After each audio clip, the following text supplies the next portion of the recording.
Thank you.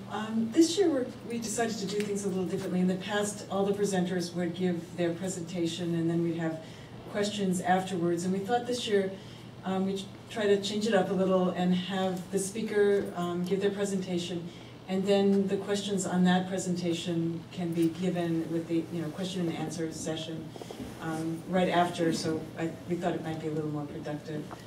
Our first speaker is Dr. Ahn. She received her bachelor's degree from Johns Hopkins University with a major in biology and a minor in psychology. She has an MS in psychological services in education from the University of Pennsylvania and a PhD in counseling psychology from the University of Pennsylvania as well. She was a pre-doctoral intern at St. Joseph's University and the University of Pennsylvania. She's been a therapist at Psych Resource Associates in Philadelphia, the director of International Living Learning Program at the University of Pennsylvania. She's been a psychologist at a University Counseling Services at Temple University and has been a counseling psychologist and outreach coordinator at Princeton University.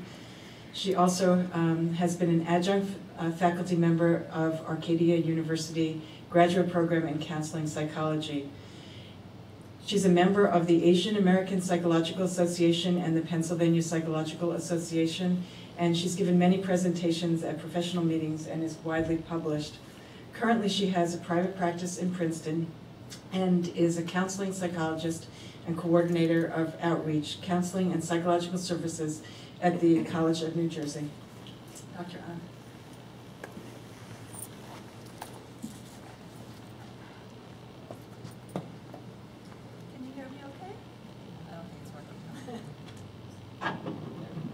Now is it working? Yeah. Okay, all right, great.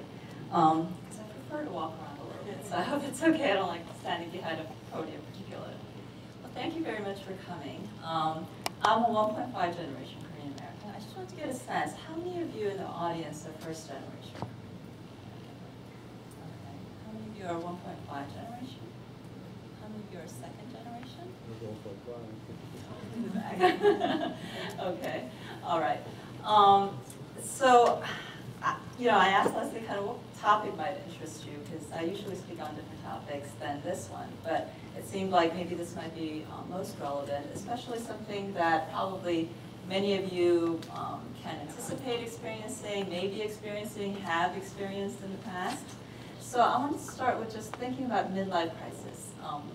I assume everybody has heard of the term midlife crisis, but is it really just a period of transition and not necessarily a time of crisis? Or do you start to see some symptoms of depression that you become concerned about? And this may be also, maybe not something that you're concerned for yourself, but you might observe it in somebody else, whether it's a partner, whether it's a sibling, or maybe somebody in the community that you may get concerned about.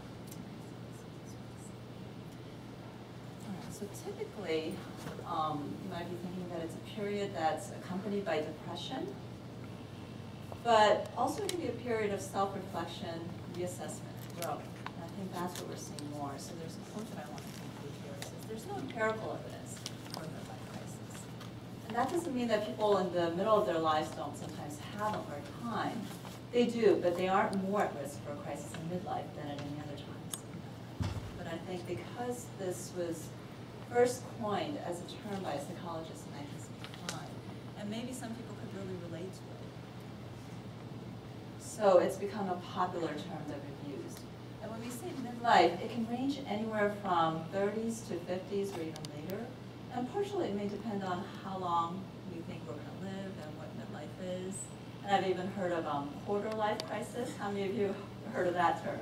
I had some graduate students come in for counseling, and they said, I'm going through my quarter life crisis. And I said, oh, okay, so there's a new term there. So I think it's a time in your life when you're doing some reflection. You're starting to look at how much time has passed, maybe what you've accomplished, what's going on in your life, and what's ahead.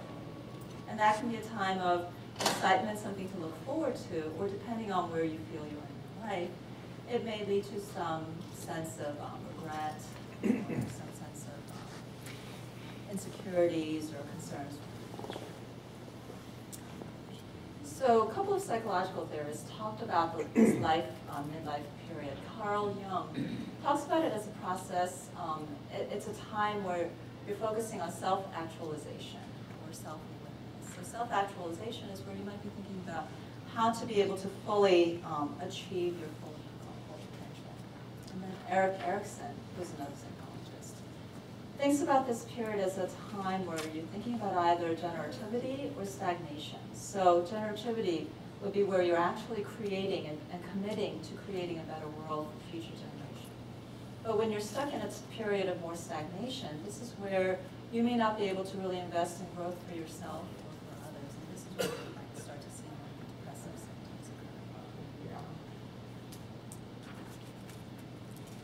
So let me ask you, so typically when we're thinking about midlife crisis, we think about that it occurs when there's a lot of life events going on. What may be some life events that you can think of that might trigger a crisis period? I usually like to have some audience interaction if people are okay. What might be a life... death of a parent. Death of a parent, obviously, yeah. Because then you're starting to think about mortality of people you love, but maybe even your own mortality. Your microphone is on and off. Oh, It's not a 360, you have to keep your head straight.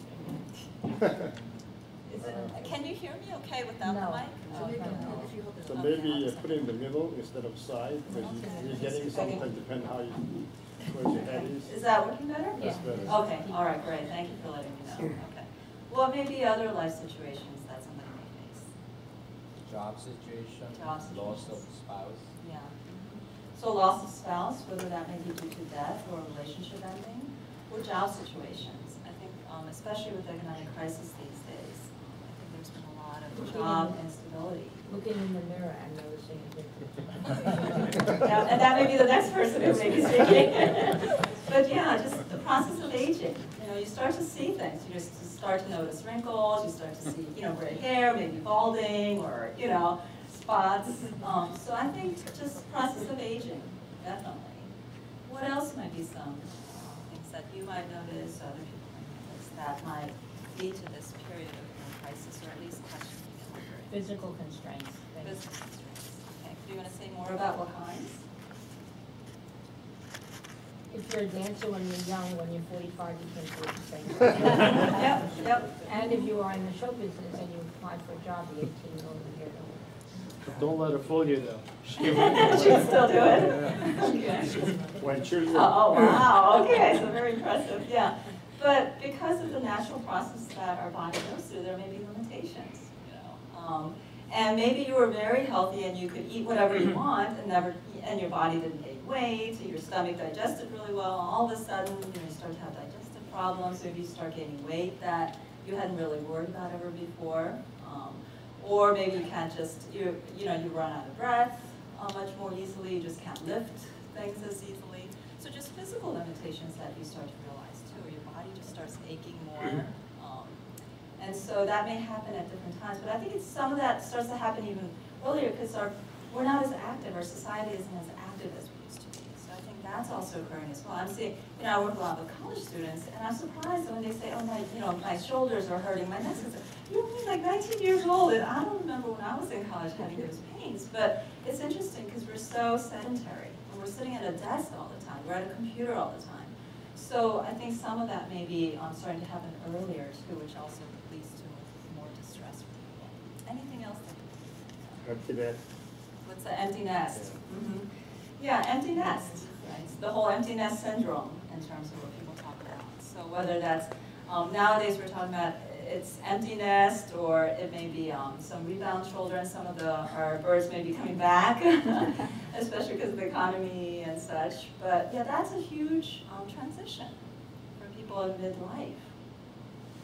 So whether it's students going away for school, or graduating, leaving the home, or it may be that they're getting married and leaving even the area. So I think that's another big transition as well. Okay, so let me just click on some of the things.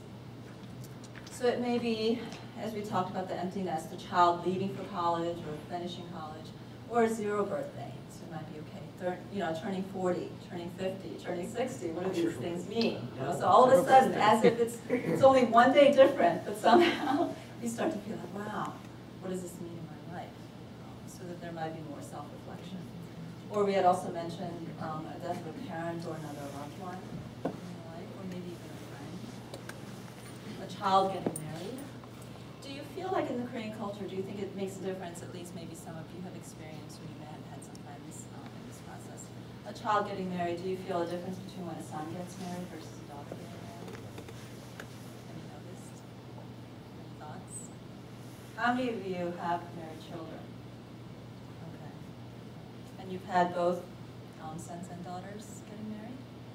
Have you noticed any difference? Or I'm very glad they're married. And okay.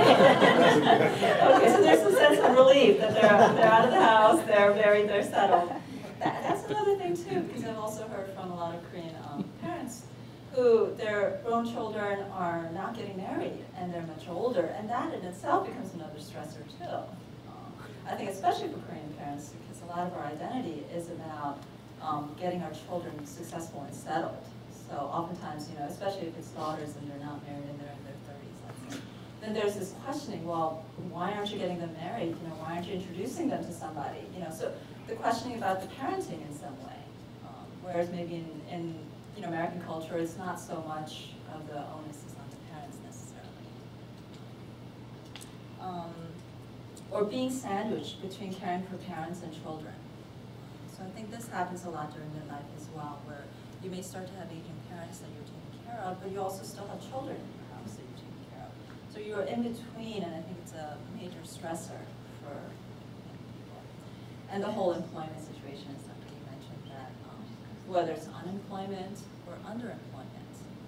Also in the Korean American community, I know there are many small business owners, and many of the businesses are failing, so I think that creates a lot of stressor for the whole family and transitions and what it means.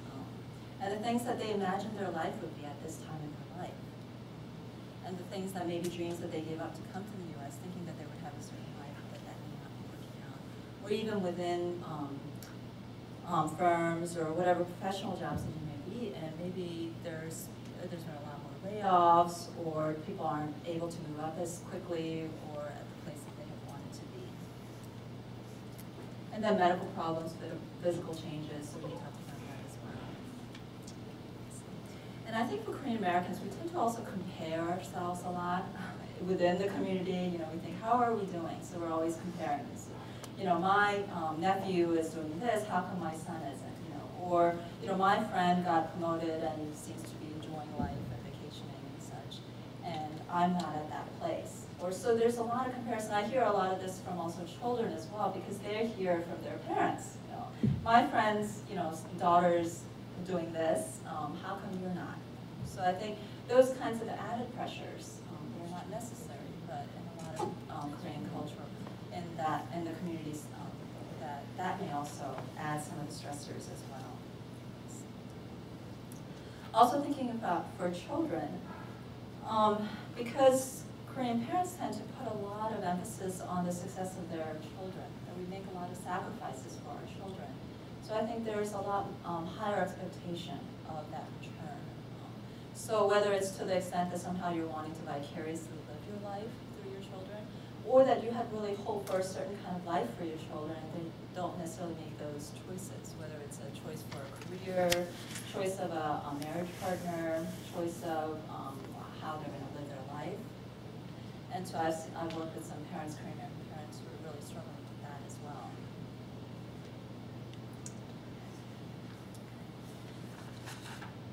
And when we think about possible gender differences during this midlife period, for men, it may be more kind of a wish to prove, obviously some of this is generalization, but still there's a higher prevalence when you think about some of the gender differences. So wish to prove something, and many men may gauge their self-worth by their job performance. So the employment status may really determine how they're feeling about where they are in their life. And also, particularly for Korean American fathers, the main identity as the breadwinner or the provider for the family. And for women, even for women who have a lifelong career, we find that many more women find their validity or their self-worth through relationships, whether it's as a, whether it's as a wife, mother, daughter, even daughter-in-law, particularly in the Korean American culture. So there may be some differences in what people are assessing or looking at during this time themselves. So, empty nest syndrome was mentioned earlier. So we think about, what may be some myths about it. So many assume that it's predominantly a period where you're feeling maybe some sense of loss of purpose, there might be a crisis of identity or depression. However, there are several studies that are saying that maybe, it's not necessarily a period where there's only negative responses, but actually increased satisfaction. I heard from here and say, I'm so relieved to have my kids married. And actually, there are some studies that say the highest level of stress for a person is when you first have children, and then it actually, their happiness, it's the happiness quotient, happiness pattern, is that it actually, the pattern, happiness goes down after you have kids. And then once they leave, that the happiness actually goes up. So it's interesting when you think about that. And it may or may not be different. This was, I've got what population, I think it was, but for Korean Americans, it's hard to know. I haven't seen any correlation studies with Korean Americans as whether the identity is a little bit different in our culture because of how we might look at children's role and our role as parents maybe a little bit differently. But many people are saying that it's actually a time of increased satisfaction, improved relationships, whether that's with our children or with our spouses or even siblings. And that may be because now it's so easy to keep in touch, whether, even with college students away or children married, even having, even abroad. Let's say, you might have some, children going back to, Korea for their first job, or you may have siblings or relatives back in Korea who it was much more difficult to keep in contact with. But nowadays, it's much easier with Skype, email, social media. How many of you are on Facebook or Twitter and such social media? Okay, not that many. Okay, all right. Because I've been starting to hear, that parents and grandparents are starting to get on it more because of this need to stay connected, and that's how the younger generation is keeping in contact. So therefore, I have a coworker who has grandchildren, and the only way she can see pictures is if she gets on Facebook and looks at the pictures that are posted by her children. And then also maybe it's a greater time of freedom, an opportunity for the spouses to be able to reconnect with one another. Because so much of our time and energy often is spent on our children, on their education, driving them around.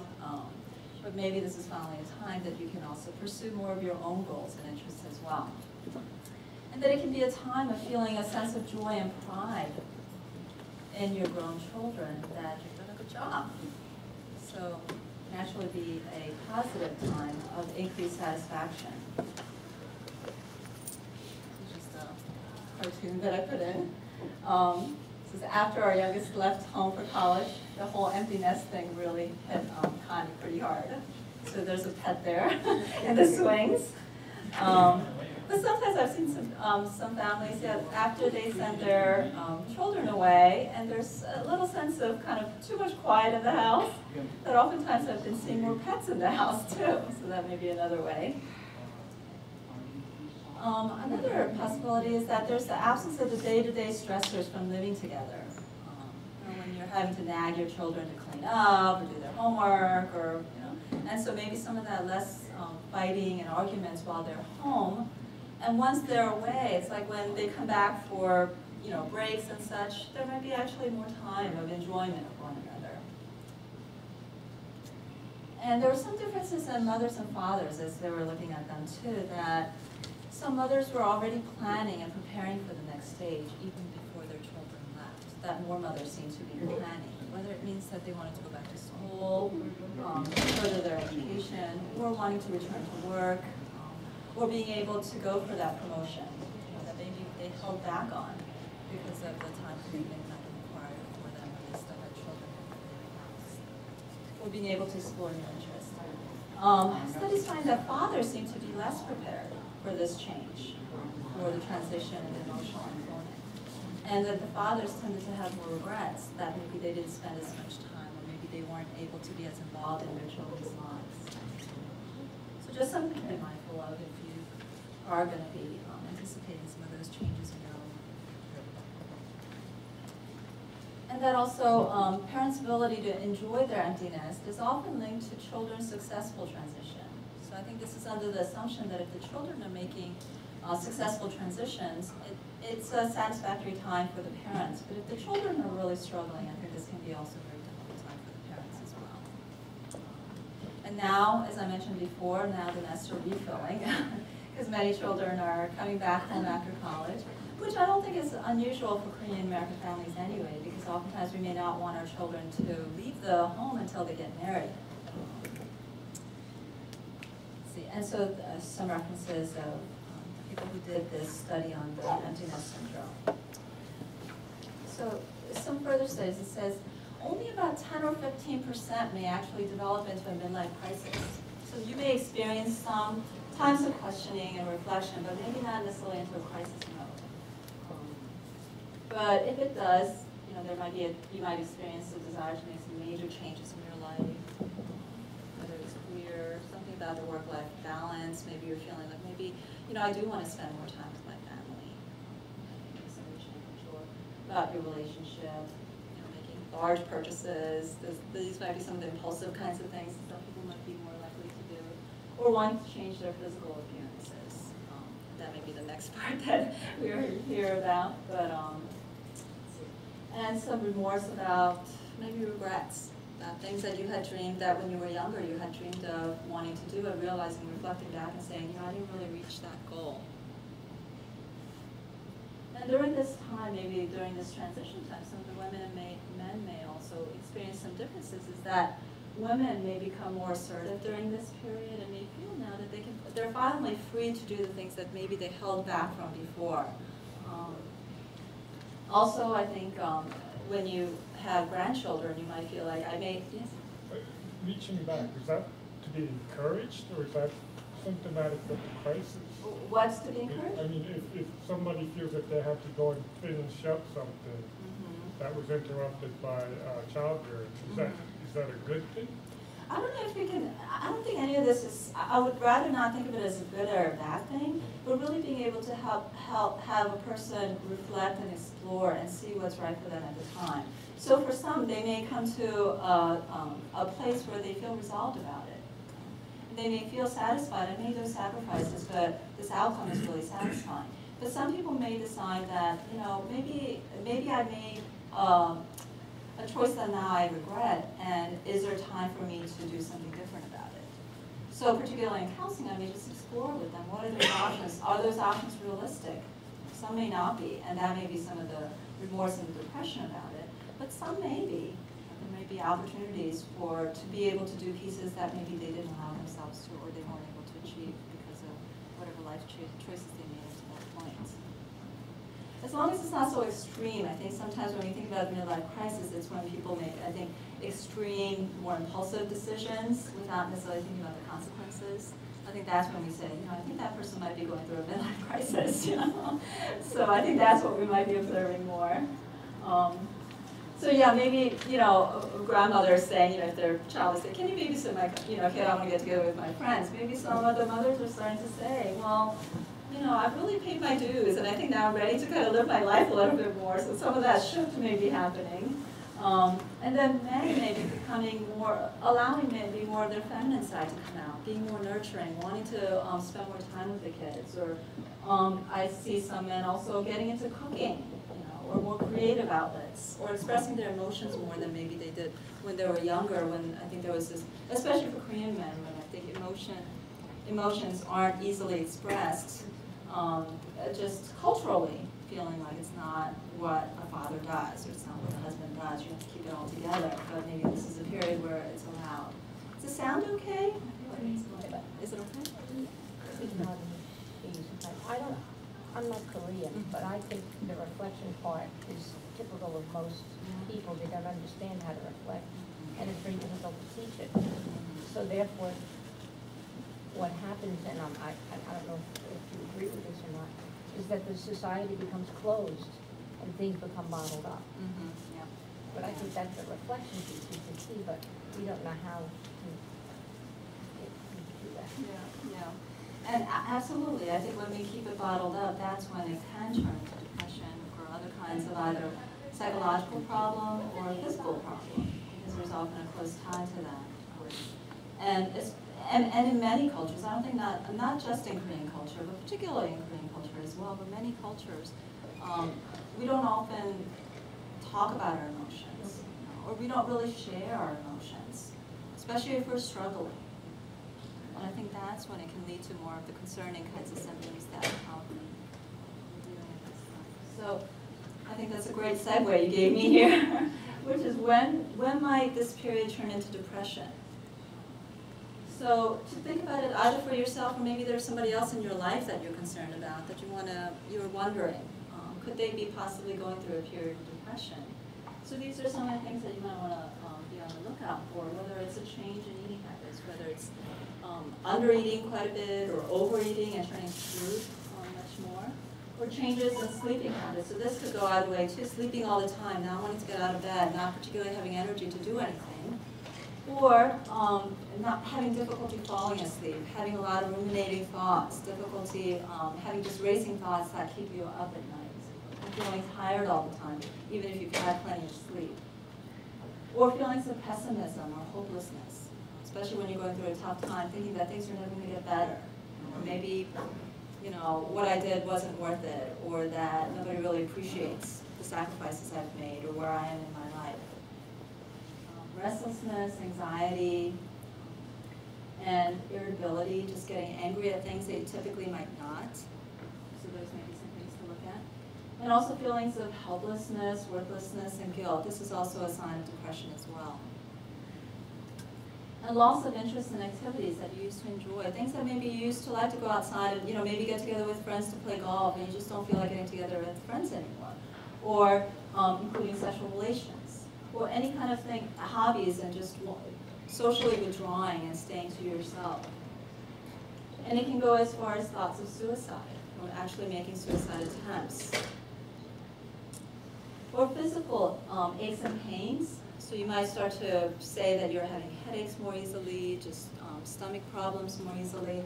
And this is much more common we see in Asian American population because we tend to psychosomatize.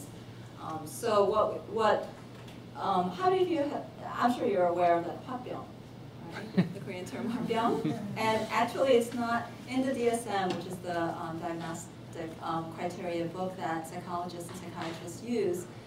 Papyeong is actually included there in the back under culture-bound syndrome because it doesn't quite fit the typical Western diagnosis as depression.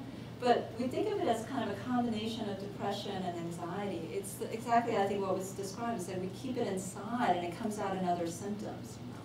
And typically it may be these kinds of more physical symptoms. So you might go to the doctor and the doctor says, well, you seem fine, all the tests are coming out negative. You're still feeling distressed. You feel, puffed up on, feeling, or just feeling irritable easily, just feeling sick, just tired, upset at things. Such. Or you might notice that people start to turn to alcohol or other substances. It may be turning to not only alcohol or other kinds of compulsive behaviors such as gambling, or it might be internet, or just watching Korean dramas all day and not wanting to get together with people. Turning to food, or turning to shopping, or whatever it may be to fill that sense of void or disconnect that you may be feeling. So these may be some things that you might want to look at. And try to make the best of it during this period of transition. So think about it as a new opportunity, and that it could be an opportunity for positive growth. And accepting the aging process. I think we used to do so much more, especially in Korean culture when there was much more respect for our elders.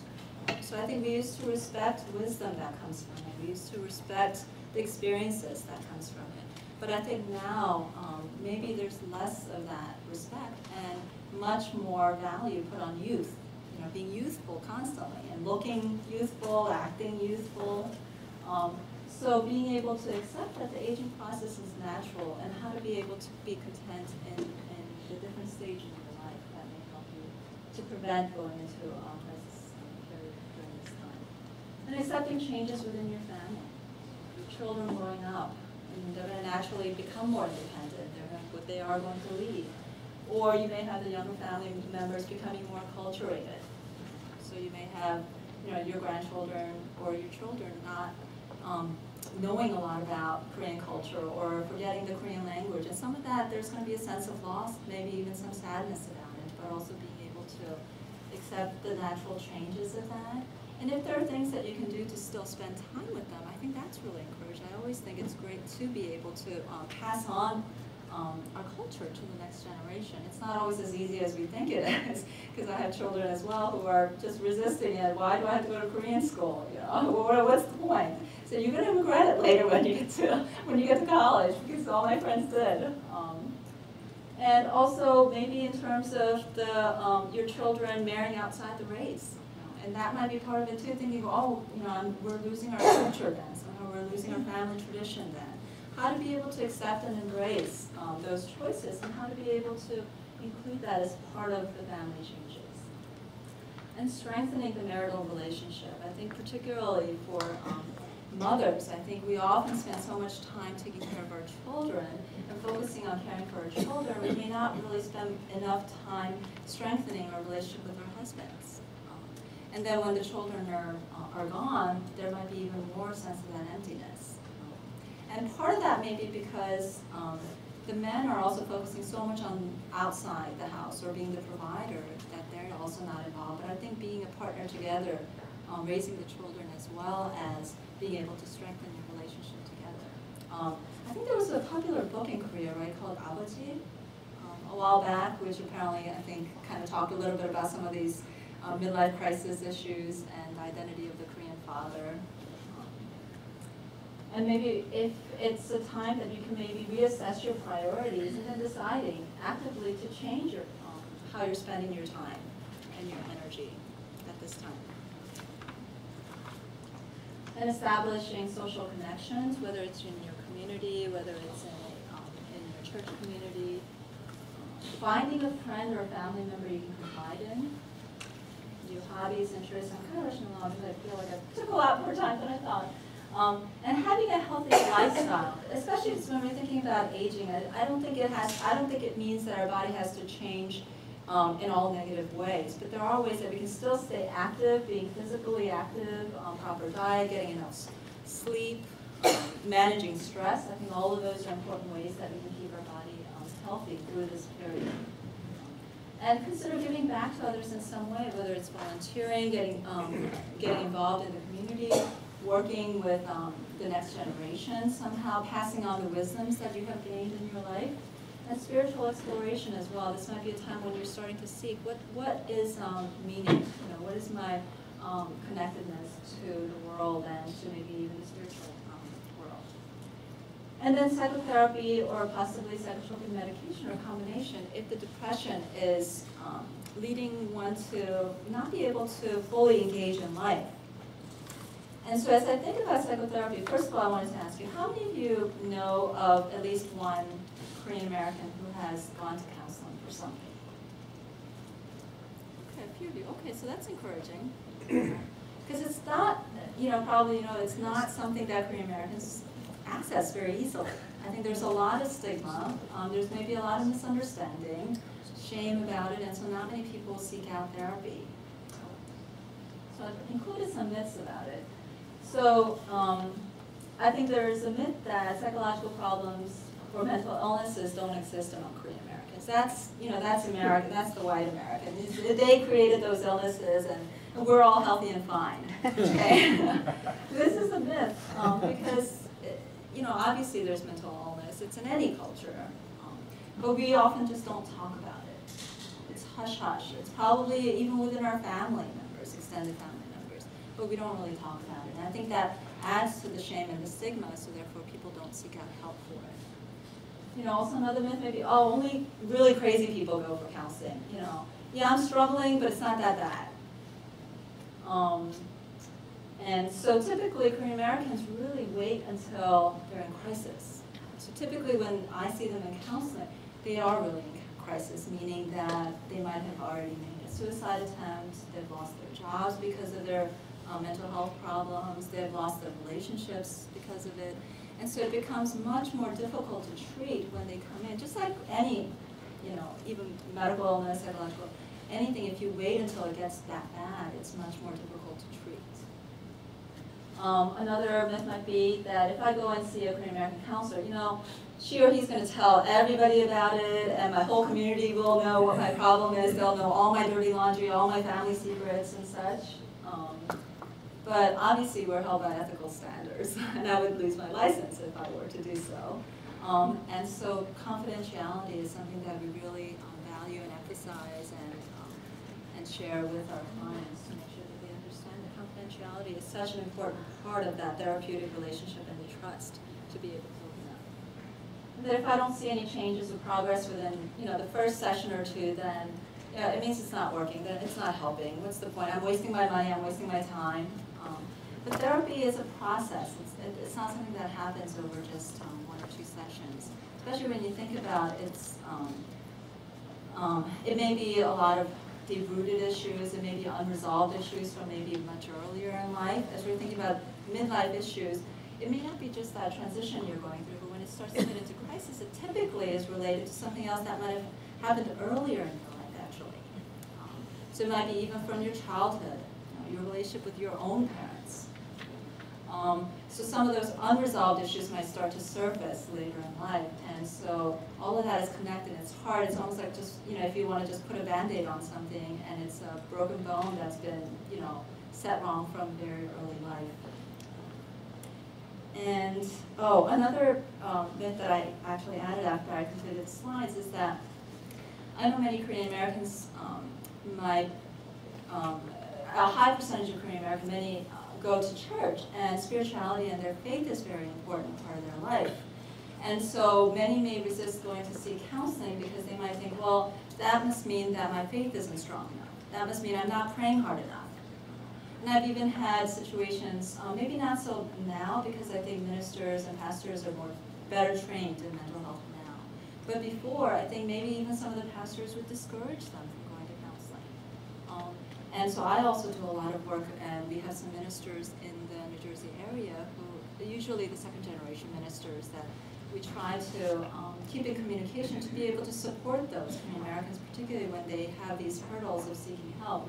Because if faith is an important part of your life, then also I think to be able to trust that God uses different people to be healers in your life, right? Would it be the same thing if you had a medical problem? Would you say that, okay, my faith must not be strong enough, I must not be praying enough, I must not be reading the Bible enough because, I have cancer, or I have a broken bone. But somehow when we think about mental illnesses or psychological problems, I think we tend to see it in that light, and so that might keep some people from seeking out counseling.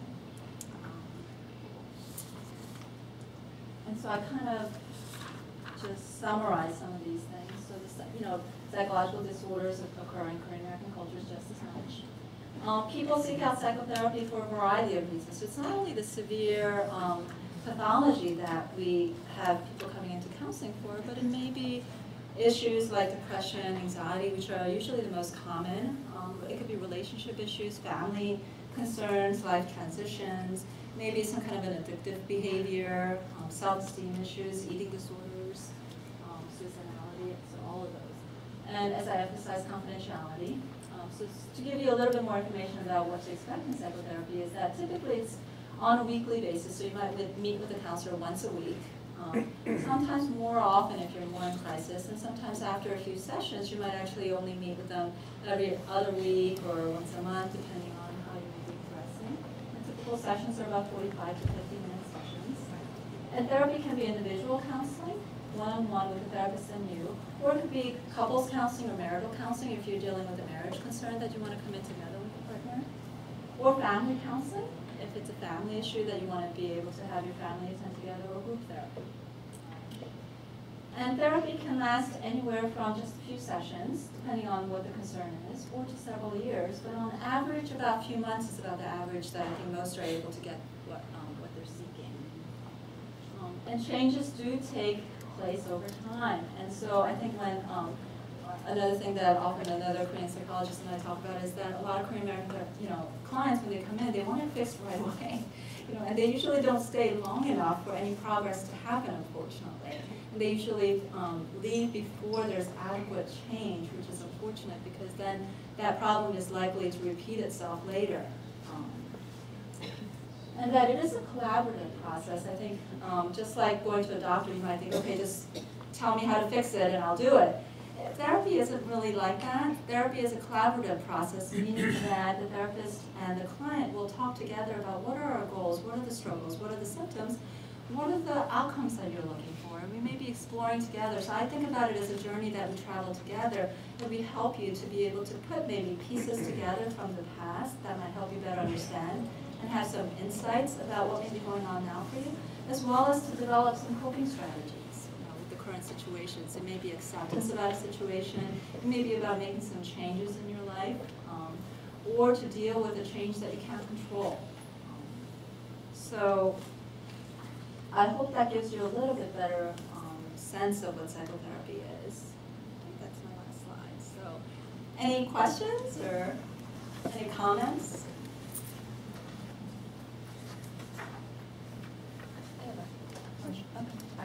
I think that we're missing the boat when we don't start self-awareness activities in preschool.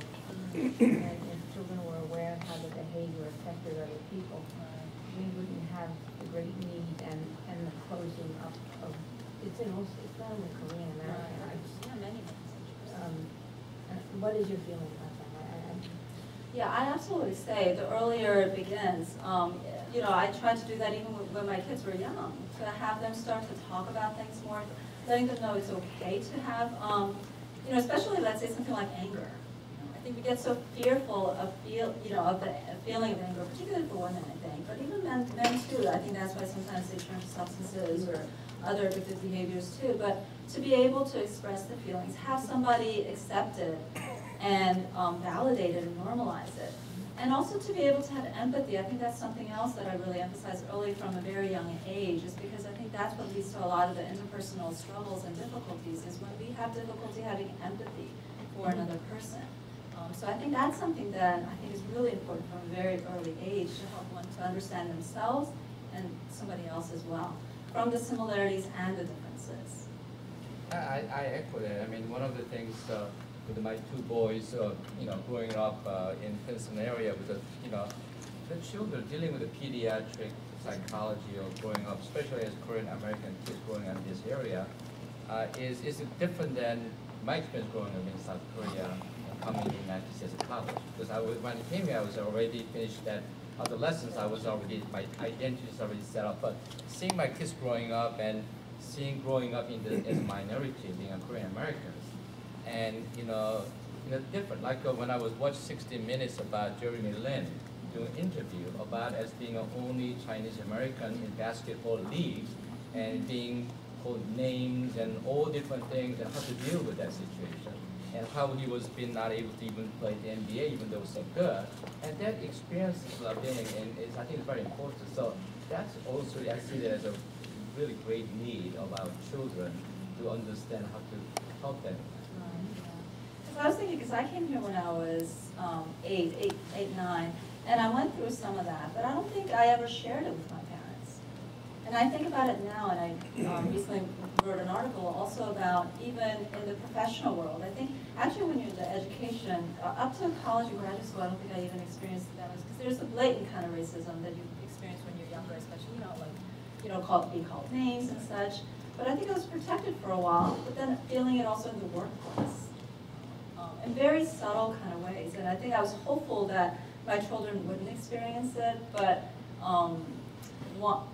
hearing some of their experiences, that it does occur still here and there, probably to a much lesser degree than it did maybe 20, 30 years ago, but still it's occurring, and how to help them talk about it too. I think that's the hard thing to do. Maybe I thought that